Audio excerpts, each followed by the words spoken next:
गेल्या काही दिवसात माझ्यामुळे तुलाच काय सगळ्यांनाच खूप त्रास झालाय. मला या सगळ्यातनं बाहेर यायचंय, पण त्यासाठी एकच उपाय आहे. मी पुन्हा वकिली चालू करणार आहे. माझा एक खूप जुना मित्र आहे, पुण्याला असतो. मोठी फॅक्टरी आहे त्याची. त्याला एका लीगल कन्सल्टंटची गरज आहे आणि हे काम मी करायचं असं माझं तरी ठरलंय. मी कुठलीही आडकाठी करणार नाही. तुमची ती सवय सुटली यातच माझ्यासाठी सगळं आलं.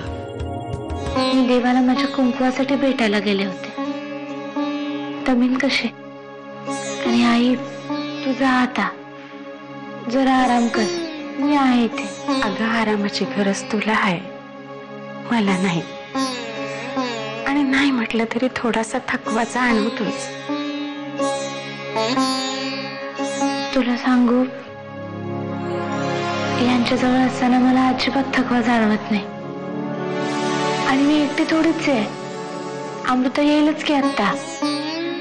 तुझा अगं पोरी, तशी तू लहानपणापासून समजूतदारच होतीस, पण आता खऱ्या अर्थानं मोठी झालीस. दादा हॉस्पिटलमधनं घरी येईपर्यंत कुठलाही निर्णय घ्यायचा नाही असंच मी ठरवलं होतं. आहेच. आणि आता ह्या कामाचं सुद्धा अजून काही फायनल झालेलं नाहीये. पण आत्या, आता एक गोष्ट मात्र नक्की, मी आता असा घरात रिकाम टेकडा नाही बसणार. युद्धशास्त्रामधला नियम आहे, शत्रूवर वार करण्याआधी त्याला गाफील ठेवा.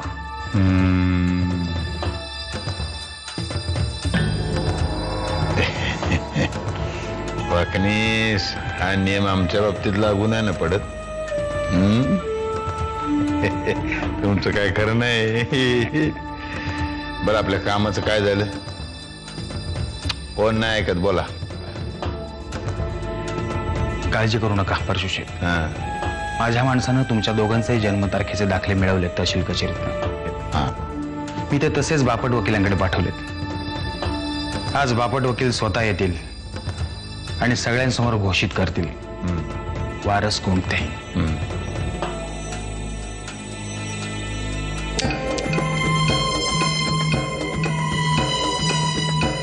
दुसरा कोण आहे वारस?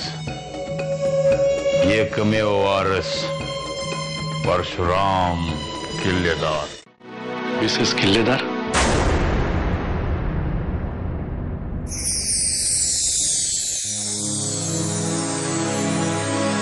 हा डॉक्टर, काय झालं? काहीच होत नाहीये. हाच तर खरा प्रॉब्लेम आहे. साहेबांना ऍडमिट करून जवळजवळ आठवडा झाला, पण त्यांच्या तब्येतीत काहीच सुधारणा दिसत नाही. हे असं सगळं आपण किती दिवस ठेवायचं?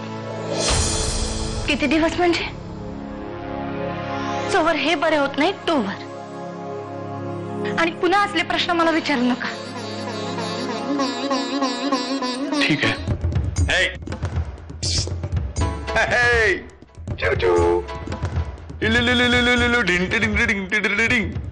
खाऊ घेऊन येतो.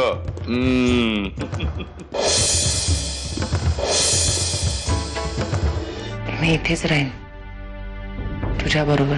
अगं, सारखं सारखं आईच्या पदराला धरून बसायला तू का लहान आहेस का? असं म्हणायचं होतं की आत्याबाई आजारी आहेत ना घरी,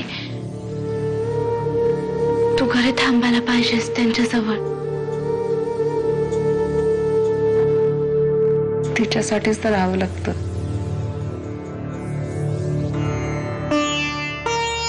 नाहीतर माझी इच्छा नसते. आईच्या पत्राला किती ऊब असते ना.